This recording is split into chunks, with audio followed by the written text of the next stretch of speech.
চলতি বছরের 10ই জুলাই এই খিদিরপুর থেকেই যাত্রা শুরু করেছিল টানেল বোরিং মেশিন দুর্গা।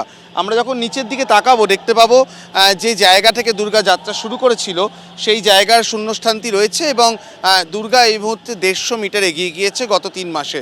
আর আজকে দ্বিতীয় টানেল বোরিং মেশিন, যার পোশাকি নাম দেওয়া হচ্ছে দিব্যা, সেটাও তার যাত্রা শুরু করছে।